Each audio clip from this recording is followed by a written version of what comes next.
ఊపిరితిత్తులకు సంబంధించి ఓ చిన్నారికి అత్యంత అరుదైన శస్త్రచికిత్స చేసి ప్రాణాలు కాపాడిన సంఘటన నెల్లూరులోని మెడికవర్ సూపర్ స్పెషాలిటీ ఆసుపత్రిలో చోటు చేసుకుంది. ఊపిరితిత్తులకు సంబంధించి ఓ చిన్నారికి అత్యంత అరుదైన శస్త్రచికిత్స చేసి ప్రాణాలు కాపాడిన సంఘటన నెల్లూరులోని మెడికవర్ సూపర్ స్పెషాలిటీ ఆసుపత్రిలో చోటు చేసుకుంది. కి చెందిన తిరుపతి అవలికి చెందిన తిరుపతి అఖిల కుమార్తె చిన్నారి సత్య శస్త్రచికిత్స చేసి డాక్టర్లు ఆమె ప్రాణాన్ని కాపాడారని తల్లిదండ్రులు ఆనంద భాష్పాలు వ్యక్తపరిచారు. ఈ సందర్భంగా జరిగే కార్యక్రమంలో డాక్టర్లు మీడియా సమావేశంలో మాట్లాడారు. Doctor Katamreddy Kaushik Reddy, doctor Udayakeerthi, anaesthesia chief doctor Ranganathulu ఈ సందర్భంగా విలేకరుల సమావేశంలో మాట్లాడారు. పిఆర్ఓ చందు తదితరులు పాల్గొన్నారు.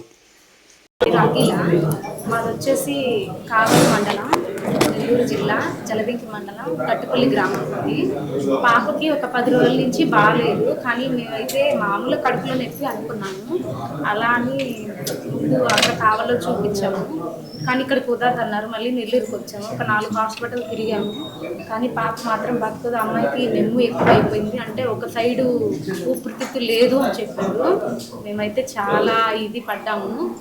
అందరికీ నమస్కారం అండి. నేను మీ doctor Katamreddy Kaushik Reddy, consultant clinical and intervention pulmonologist at Medicover hospital Nellore. మరి ఈరోజు ఈ ప్రెస్ మీట్ పెట్టడానికి కారణం ఏంటంటే, ఒకరికి ఆయాసం వచ్చింది అంటే ఎంత కష్టపడతారో అనేది మనకు తెలుసు. అదే ఒక చిన్న పిల్లకి ఆయాసం వచ్చిందని ఆ పాప ఎంత కష్టపడిందో అనేది మనం అడ్రస్ చేయడానికి ఈరోజు పెట్టాము. సో ఈ ఎందుకు ఆయాసం వచ్చింది అంటే, ఒక పాపది యాక్చువల్గా సత్య పేరు, ఒక 5 years పాపకి. అయితే పేషెంట్ కావలి నుంచి వచ్చారండి. సో కావలిలో యాక్చువల్గా ఒక 1 week బ్యాక్ వాళ్ళు ఒక హాస్పిటల్కి వెళ్ళారు. హాస్పిటల్కి వెళ్ళినప్పుడు వాళ్ళు ఇనిషియల్గా ఒక ఎక్స్రే తీశారండి. ఆ ఎక్స్రే ఇది, ఓకే. సో ఈ ఎక్స్రే పరంగా చూసుకున్నామంటే ఈ రైట్ సైడ్ ఊపిరితిత్తులు బాగుంది, లెఫ్ట్ సైడ్ ఊపిరితిత్తులు మొత్తం కొలాప్స్ అయిపోయింది, ఓకే. సో ఇలాగ ఆయాస పడుతుంది ఈ పాప అని చెప్పేసి మన దగ్గరికి రిఫర్ చేశారండి. సో ఈ రిఫర్ చేసినప్పుడు మనం ఎక్స్రే చూసి ఊపిరితిత్తుల్లో ఏదో ప్రాబ్లం ఉంది, అందుకని ఊపిరితిత్తులు లెఫ్ట్ సైడ్ ఊపిరితిత్తులు మూసుకోబోయాయి అనేసి ఇమీడియట్ గా మా దగ్గర ఉన్న పీడియాట్రిషియన్ డాక్టర్ ఉదయకీర్తి మేడంకి చూపించి, సో దాని తర్వాత ఎమర్జెన్సీగా మధ్యాహ్నం వస్తే ఒకసారి ఏంటి అనేది ఒక సిటీ స్కాన్ చేసామండి. సిటీ స్కాన్ చేసినప్పుడు ఆ లెఫ్ట్ సైడ్ ఊపిరితిత్తుల్లో పాపకి ఒక ఫారెన్ బాడీ అంటే విదేశీ పదార్థం అది ఏంటి అని ఇరుక్కొని పోయి ఉండింది లెఫ్ట్ సైడ్ లో. సో మేము ఇమీడియట్ గా మా కాడ ఉన్న అత్యాధునిక పరికరాల్లో బ్రాంకోస్కోపీ అనేది అంటే ఊపిరితిత్తుల ఎండోస్కోపీ. సో ఈ ఊపిరితిత్తుల ఎండోస్కోపీ పీడియాట్రిక్ బ్రాంకోస్కోపీ అంటాము. సో ఈ పీడియాట్రిక్ బ్రాంకోస్కోపీ వేసి ఊపిరితిత్తుల్ని చూసామండి. చూసినప్పుడు అక్కడ ఫారెన్ బాడీ కనిపించింది. అంటే లెఫ్ట్ సైడ్ మెయిన్ బ్రాంకస్ అంటే మెయిన్ ఊపిరితిత్తులు లెఫ్ట్ సైడ్కి పోయే మెయిన్ గొట్టంలో ఆ ఫారెన్ బాడీ ఇరుక్కొని ఉండింది. సో ఈ ఫారెన్ బాడీ ఇరుక్కోవడం మనం చూసినప్పుడు మనం ఏం చేస్తామంటే ఫస్ట్ ఫారెన్ బాడీని తీయాలి, లేకపోతే ఏమవుతుందంటే లోపల ఇన్ఫెక్షన్ వచ్చేస్తుంది. సో ఆ లెఫ్ట్ సైడ్ ఊపిరితిత్తులు ఇంకా పని చేయకుండా పోతుంది. సో మనం ఏం చేసామంటే ఒక ఫోగాటి బెలూన్, ఆ బెలూన్ వేసి ఫారెన్ బాడీని బయటికి తీసామండి. ఆ ఫారెన్ బాడీ తీసినప్పుడు ఏంటి అని మనం చూస్తే అది ఒక్కపొడి అంటే బీటిల్ నట్. అది ఏమైంటది అనుకొని మనము క్రాస్ చెక్ చేసినప్పుడు వాళ్ళ నాన్నగారికి ఒక్క పొడి వేసుకునే అలవాటు ఉంది. సో పాప ఒక్క పొడి మింగేసి అది బై మిస్టేక్ అది పొట్టలోకి పోకుండా ఊపిరితిత్తులకు వెళ్ళిపోయింది. దాన్ని 5 years చిన్న పాపకి ఆయాసం చాలా ఎక్కువగా ఉంది అని మన ఎమర్జెన్సీకి వచ్చినప్పుడు డాక్టర్ కౌశిక్, మన పీడియాట్రిషియన్ కీర్తి వీళ్ళిద్దరూ చూసి ఎమర్జెన్సీగా చేయాలి అని ఆపరేషన్ థియేటర్కి ఆఫ్టర్నూన్గా షిఫ్ట్ చేశారు. పాపని ఎగ్జామిన్ చేస్తే చాలా బ్రెత్లెస్గా ఉంది, అంటే చాలా ఆయాసంగా ఉంది, ఊపిరి తీసుకునే వేగం చాలా ఎక్కువగా ఉంది, బ్లడ్లో ఆక్సిజన్ లెవెల్స్ కూడా తక్కువగా ఉన్నాయి. కానీ ఇంకా ఈ పాపకి ఎమర్జెన్సీగా మనం చేయాలి అని సో అప్పటికప్పుడే వితౌట్ ఎనీ డిలే మనం ప్రొసీజర్ చేయడానికి ఆపరేషన్ థియేటర్ లోపలికి తీసుకెళ్ళాము. సో మామూలుగా ఇంత చిన్న పిల్లలకి ఎమర్జెన్సీగా అంటే ప్రీ ఆపరేటివ్గా మనం ఏ ప్రిపరేషన్ లేకుండా ఎమర్జెన్సీగా తీసుకోవడం అనేది ఛాలెంజింగ్. దట్టు ఈ మనం అనస్థీషియా ఇచ్చేదంతా శ్వాస నాళం ద్వారానే ఇస్తాం. అంటే ట్రకియా, బ్రాంకై, ప్రధానమైన శ్వాసనాళాల ద్వారానే మనం అనస్థీషియా ఇస్తాం. అందులోనే ప్రొసీజర్ చేయాల్సి వస్తుంది. అంటే ఒక 2 hours ప్రొసీజర్ చేయాల్సి రావడం అంటప్పుడు వాళ్ళకి అనస్థీషియా ఇవ్వడం అనేది చాలా ఛాలెంజింగ్.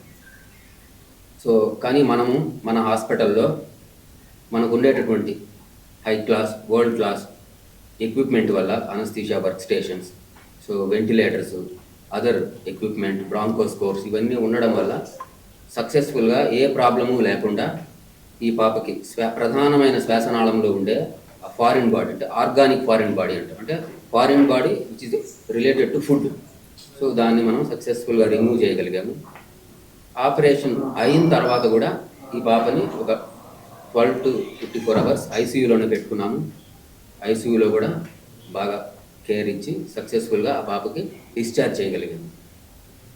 ఇప్పుడు ఈ పాపకి మనము అంత స్పీడ్గా మనం ఇంటర్వ్యూన్ అయ్యి ప్రొసీజర్ చేసి ఫారిన్ బాడీని రిమూవ్ చేయకుండా ఉంటే అది పాపకు ప్రాణాపాయం వరకు వెళ్ళిపోయి ఉండేది, అందులో డౌటే లేదు. మనము మెడికవర్ హాస్పిటల్ నెల్లూరులో పాప ఎమర్జెన్సీకి వచ్చిన తర్వాత ఏమాత్రం ఆలస్యం లేకుండా చాలా వేగంగా ఎమర్జెన్సీగా సక్సెస్ఫుల్గా ఈ ప్రొసీజరు చేయగలిగాం.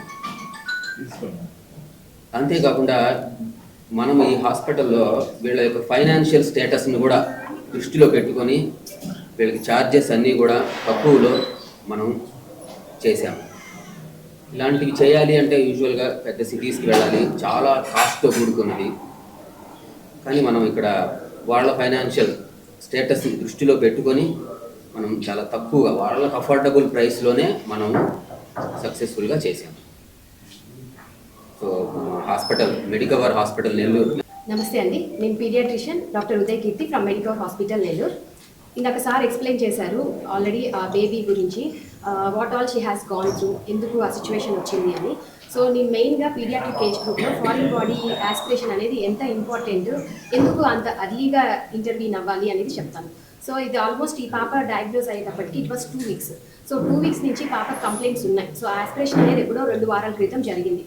సో కొన్నిసార్లు ఏమవుతుంది అని అంటే అది ఆల్రెడీ ఒక లంగ్లో కాకుండా ఇంకొక సైడ్ వెళ్ళిపోయింది కాబట్టి బేబీకి లైఫ్ థ్రెటనింగ్ ఈవెంట్స్ అంటూ ఏమీ జరగలేదు. Suppose it is the big foreign body, అది మెయిన్ ట్రెకియాలోనే ఉండిపోయింది అనుకోండి, ఒక్కోసారి అది లైఫ్ థ్రెటనింగ్ ఈవెన్ డెత్ కూడా అయ్యే ఛాన్సెస్ ఉంటుంది. సో యూజువల్లీ ఈ అవేర్నెస్ ఎందుకు అంటే పేరెంట్స్ ఈ age group particularly 3 to 5 years age గ్రూప్లో చాలా పర్టికులర్గా నోటీస్ చేస్తూ ఉన్నారు పిల్లల్ని. సో అది ఎక్స్ప్లోరేటివ్ ఏజ్ గ్రూప్, వాళ్ళకి ఎంతూజియాజం ఉంటుంది, ఏం జరుగుతుంది ఏంటి, ప్లస్ పేరెంట్స్ కానీ చుట్టుపక్కల వాళ్ళు కానీ ఏం చేస్తున్నారు అది ఇమిటేట్ చేస్తూ ఉంటారు. సో ఎందుకు ఆ పాప బీటిల్ నట్ తీసుకునింది అంటే ఫాదర్ని చూస్తూ ఉంది, సో తీసేసుకునింది. సేమ్ థింగ్ సాఫ్ట్ ఆబ్జెక్ట్స్ అనుకోండి, అవి స్వాలో చేసేస్తారు. Hard objects only betel nut అనే కాదు, డ్రై ఫ్రూట్స్, పీనట్స్ యూజువల్ ఇవి ఉంటాయి ఫారిన్ బాడీస్ లాగా. సో అవి యాస్పిరేట్ చేసుకుంటారు, అది శ్వాసగొట్టంలోకి వెళ్ళిపోద్ది అనమాట. మనకి పొట్టలోకి వెళ్ళాల్సిన గొట్టంలో కాకుండా శ్వాసగొట్టంలోకి వెళ్ళి ఇలాంటి సిచ్యువేషన్స్ వస్తాయి. సో అలా వచ్చినప్పుడు ఏం జరుగుతుంది అంటే పిల్లలకి సడన్గా చోకింగ్ ఎపిసోడ్ లాగా వస్తుంది, పట్టేసుకుంటారు గొంతు, విపరీతంగా కాఫ్ చేస్తారు. అంటే ఎందుకు చేస్తున్నారు, ఇప్పటి వరకు ఏదో నెమ్ముండి జలుబు ఉండి దగ్గు అలా కాదు, ఉన్నట్టుండి నార్మల్గా ఆడుకుంటున్న పాప బేబీ దగ్గడము.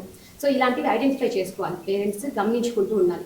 ఏదన్నా అబ్నార్మల్గా అనిపించింది అనుకోండి ఫస్ట్ ఇమీడియట్గా పీడియాట్రిషియన్ కన్సల్ట్ అయ్యి ప్రైమరీ ఇన్వెస్టిగేషన్స్ చేయించుకోవాలి. ఇప్పుడు ఈ పాప విషయంలో కూడా ఎక్స్రే చూస్తే నార్మల్గా చూసామనుకోండి ఏం తెలుస్తుంది, ఓకే నెమ్ము ఉంది అని అనిపిస్తుంది, దానికి మందులు పెడతారు. సో యూజువల్గా జరిగింది అదే పాప విషయంలో కూడా. బట్ దెన్ రెస్పాన్స్ ఉండదు ట్రీట్మెంట్కి, మనకి ఇన్ని రోజులైనా కానీ ట్రీట్మెంట్కి రెస్పాన్స్ అనేది ఉండదు.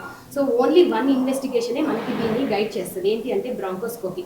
ఈ బ్రాంకోస్కోపీలో కూడా ఫ్లెక్సిబుల్ బ్రాంకోస్కోపీ, రిజిడ్ బ్రాంకోస్కోపీ ఉంటుంది. సో మనకి ఇక్కడ ఫ్లెక్సిబుల్ ఉంది, రిజిడ్ బ్రాంకోస్కోపీ ఉంది. సో పీడియాట్రిక్ ఏజ్ గ్రూప్లో flexible is much more easy to perform. Short జిఏలో చేసేయచ్చు, 5 to 10 minutes ప్రొసీజర్.